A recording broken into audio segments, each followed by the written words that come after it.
दोस्तों कैश जमा करने की और निकालने की लिमिट क्या है 2025 के अंदर। ये वीडियो इंपॉर्टेंट इसलिए आती है क्योंकि फाइनेंशियल ईयर 25-26 के अंदर जो इनकम है वो 12 लाख तक की माफ है और जो सैलरी है वो 12% तक की माफ है। तो क्या अब 1 लाख रुपए हर महीने जमा कर सकता हूं अपने अकाउंट में, चाहे मुझे आईटीआर ना भरनी पड़े और टैक्स जमा ना करनी पड़े? ये जवाब मैं इसलिए कह रहा हूं क्योंकि मेरे पास क्वेरी आई थी। क्या क्वेरी थी? बड़ी अच्छी क्वेरी थी। उस बंदे ने बोला कि सर 1275 वाइफ में जमा कराऊंगा ऐसे सैलरी, 1275 अपने में, कोई टैक्स नहीं लगेगा, 1275 तक 25 लाख रुपए का मेरा जो कैश है वो वाइट हो जाएगा और कोई टैक्स भी पे नहीं करना पड़ेगा, कोई दिक्कत तो नहीं आएगी, बिना आईटीआर फाइल करे कितना कैश जमा कर सकते हैं। तो क्वेश्चन बड़ा इंपॉर्टेंट रहता है कि क्या वाकई में ही अब मैं हर महीने 1 लाख कैश जमा कर सकता हूँ और कितना कैश डिपॉजिट करूँ 1 साल के अंदर कि मुझे कोई दिक्कत ना आए अगर मैं आईटीआर फाइल करूँ या ना करूँ। वो भी जवाब आखिरी में है, आखिर देखिएगा।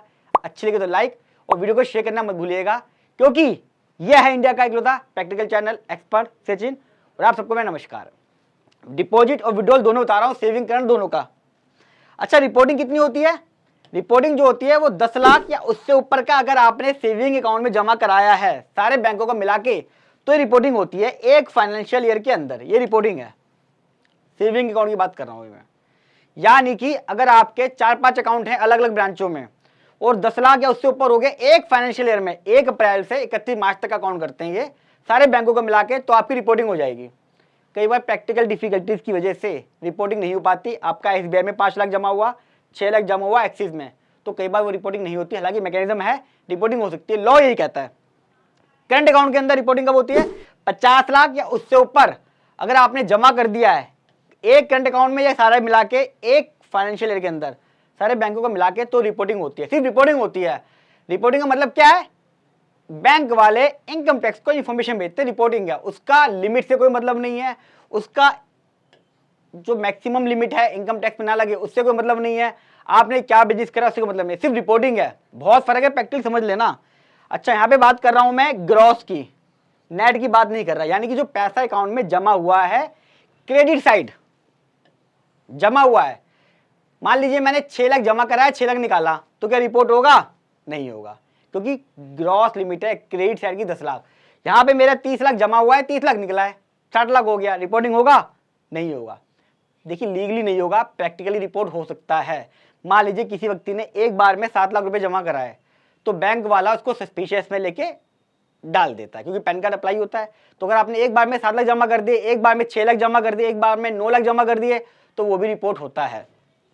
अब कौन कौन सी बात कर रहा हूं? सारे बैंक रिपोर्ट करते हैं। ये रिपोर्टिंग एंटिटी, रिपोर्टिंग एंटिटी की रिपोर्ट कौन कौन करता है? सारे बैंक रिपोर्ट करते हैं आपके सेविंग में और करंट अकाउंट के अंदर जो मैं ट्रांजैक्शन बताई हैं।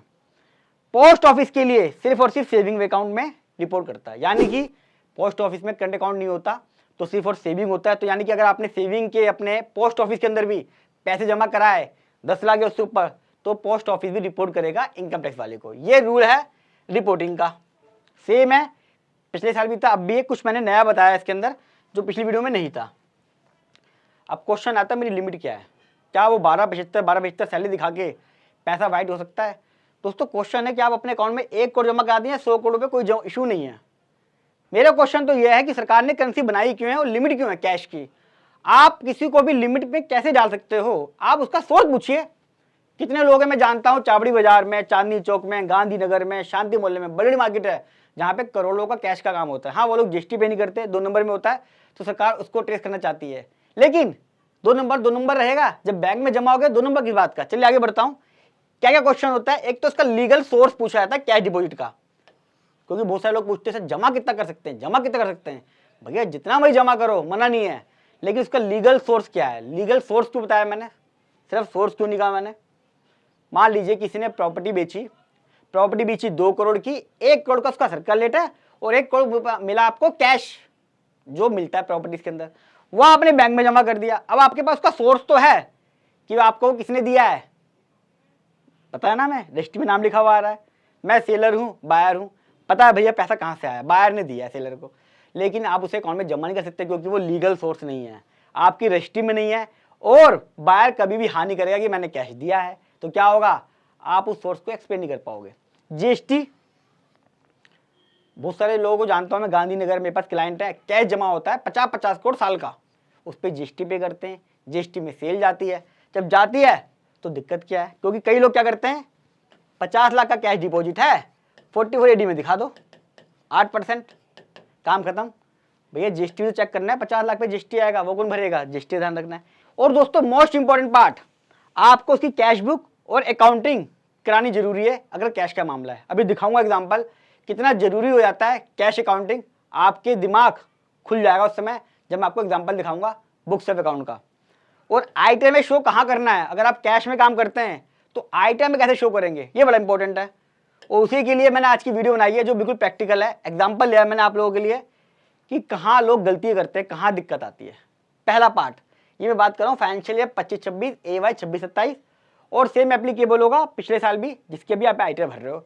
इस साल 7,75,000 वैसे है और 7 लाख वैसे है, तो आप अप्लाई कर लीजिएगा अपना फिगर चेंज करके। पहला केस, मेरे अकाउंट में कैश जमा है 12 लाख रुपए का, पूरा प्रॉफिट 12 लाख रुपए का दिखा दिया मैंने, कोई टैक्स नहीं है आईटीआर के अंदर। तो क्या ऐसा कर सकता हूँ मैं हर महीने 49,000 26,000 1-1 लाख जमा कर रहा हूँ हर महीने, और पूरे साल 12 लाख रुपए का हो गया, 12 लाख का प्रॉफिट माफ है, 12 लाख प्रॉफिट दिखा भी दिया मैंने, पूरी इनकम डिक्लेयर कर दी, तो क्या मुझे कोई दिक्कत आएगी, आईटीआर भर दूँ, इनकम टैक्स वाला कुछ पूछेगा? यस। देखो हालांकि दोस्तों 99% कोई दिक्कत नहीं है, क्योंकि छोटा केस है, मैं आपको बता दूं 1% दिक्कत आ सकती है। सरकार आपसे पूछ सकती है, क्या आप जितना मर्जी कैश डिपॉजिट करें उसका सोर्स पूछ सकती है, इवन अगर आप उसको इनकम में दिखा रहे हो तो भी।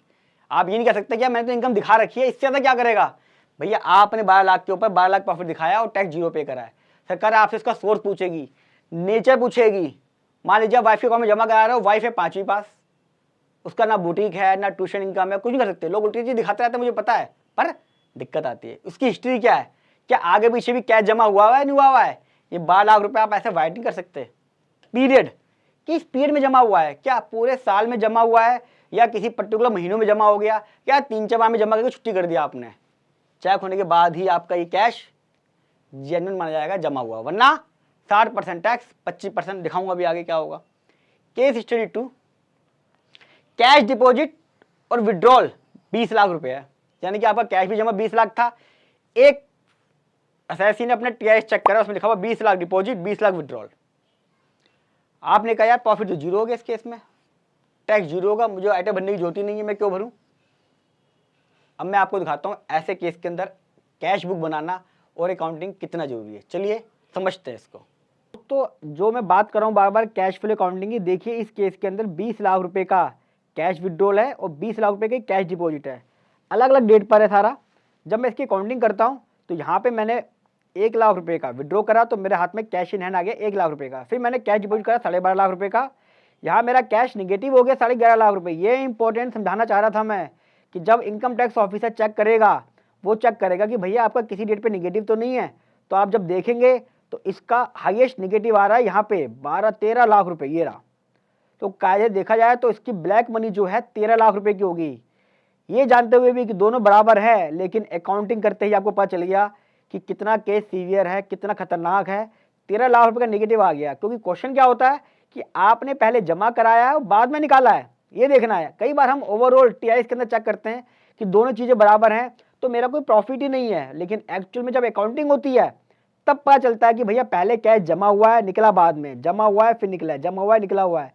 तो मेरा जो निगेटिव है हाई वैल्यू वो कितनी है, वो 13 लाख रुपए। यहाँ पे आप देखेंगे सब में तो मेरा निगेटिव कैश है, क्रेडिट का मतलब निगेटिव कैश, 13 लाख रुपए का निगेटिव है। यानी कि यहाँ तक अगर मैं बात करूँ तो ओवरऑल 13 लाख रुपए पे टैक्स जमा करना पड़ेगा अगर रूल के हिसाब से चलता हूँ तो। चलिए चलता हूँ डैशबोर्ड की तरफ।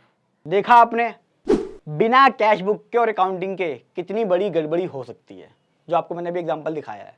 इसलिए कहता हूँ कैश बुक और अकाउंटिंग जरूर क्या करें। तीसरे केस में आता हूँ, किसी के अकाउंट में कैश डिपॉजिट है 35 लाख का और उसने 12 लाख रुपए का प्रॉफिट दिखा दिया, उसने 44 एडी में आईटीआर फाइल कर दी और इसका मोटा मोटा जो भी परसेंटेज बनता है 30-35% दिखा के कोई भी टैक्स बनाई नहीं, क्योंकि 12 लाख तक माफ है इस साल हम। तो क्या 35 लाख रुपए उसका वाइट हो गया।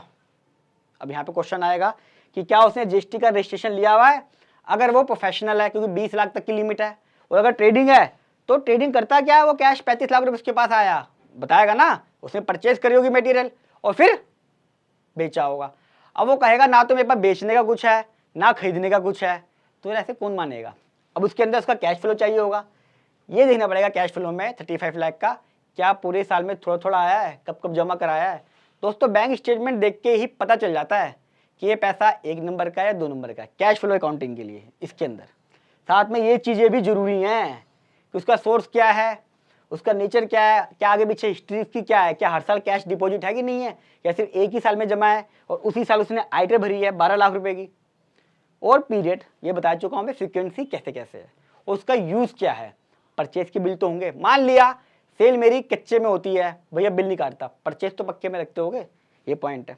केस नंबर 4, 35 लाख रुपए का कैश डिपॉजिट है और मैंने दिखाया प्रॉफिट 20 लाख रुपए का, अच्छा खासा प्रॉफिट दिखाया है, यानी कि 50% से भी ज़्यादा दिखा दिया मैंने, और टैक्स पे कर दिया। क्या अब भी कोई दिक्कत आएगी नहीं आएगी?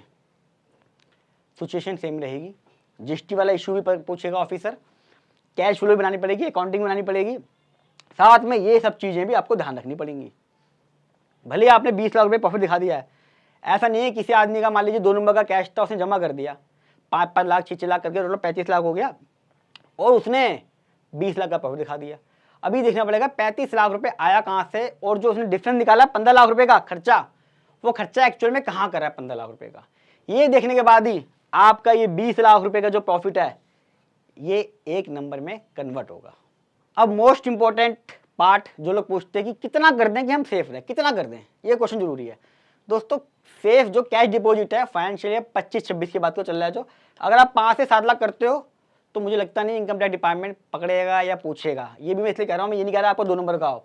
अगर आपने 5 लाख रुपए इकट्ठे जमा कर दिए, 7 लाख इकट्ठे जमा कर दिए, तो आप पक्का टीआईएस के अंदर आएगा और इंक्वायरी आएगी भैया इतना कैश कहाँ से आ गया एकदम, भले आप इसे आइटम में दिखा दो। तो ये देखना पड़ेगा आपका नेचर ऑफ बिजनेस क्या है इस केस में भी, कि लमसम जमा तो नहीं है, लमसम नहीं होना चाहिए और वन टाइम जमा नहीं होना चाहिए, और हाउस वाइफ में जमा नहीं होना चाहिए, बच्चों में जमा नहीं होना चाहिए। आप एक्सप्लेन नहीं कर पाते इस चीज़ को कि बच्चों का क्यों है और हाउस वाइफ का क्यों है, वो काम नहीं करती ना। आदमी तो बोल देगा मैंने काम करा, ड्राइवर का काम करा, कैब का काम करा, मेरे को आया, मैंने जमा कर दिया, मेरी इनकम है, टैक्स फ्री है, तो बहुत ज़्यादा दिक्कत नहीं आएगी। तो ये लिमिट है, अगर आप चाहते हो कि करेक्ट पूछना क्या कितना जमा कर दूँ 1 साल में कि मुझे आइटम भी भरनी ना पड़े और दिक्कत भी ना आए, तो 5 से 7 लाख सेफ है। हालांकि अगर जेन्युइन है तो मैं पहले कह चुका हूँ 1 करोड़ कराओ, 100 करोड़ कराओ, कोई दिक्कत नहीं है, कोई लिमिट नहीं है कैश की। तो दोस्तों ये थी कैश डिपॉजिट की लिमिट प्रैक्टिकल एग्जांपल के साथ। मैंने इसमें आपको कैश बुक और अकाउंटिंग करके भी दिखाई है और उसका इम्पैक्ट भी दिखाया है। इसी तरह मैंने दूसरी वीडियो बनाई है, वीडियो लंबी हो गई थी, अब कैश विड्रॉ के बारे में भी इसी तरह डिटेल में बनाया है, तो मेरा कैश विड्रॉल पार्ट 2 देखना मत भूलिएगा। वीडियो कैसी लगी ये वाली कमेंट बॉक्स में जरूर बताइएगा, अच्छी लगी तो लाइक कीजिएगा, फर्स्ट टाइम आ रहे हैं चैनल को सब्सक्राइब कर लें, क्योंकि यहाँ पर मैं आपको सिर्फ प्रैक्टिकल बात बताता हूँ, और आईटीआर आ रही है तो आपको बहुत सारी वीडियो मिलेंगी प्रैक्टिकल में, और जितना हो सके इसे पूरी इंडिया में शेयर करें। लोग सोच रहे हैं कि 12-75 तक माफ़ है, कैश जमा कर दें, कोई नहीं पूछ रहा है, ये सब इन क्वेश्चनों का जो मैंने बताया है अगर वो ध्यान रखेगा तो प्रॉपर तरीके से प्लानिंग कर सकता है। टैक्स अवॉइडेंस और टैक्स प्लानिंग दोनों में फ़र्क होता है, ये मैंने आज की वीडियो में बताया। तो जितना हो सके फेसबुक व्हाट्सअप सब जगह इसको शेयर करें। मिलूंगा अगली वीडियो में कैश विड्रॉल वाली, तब तक के लिए नमस्कार।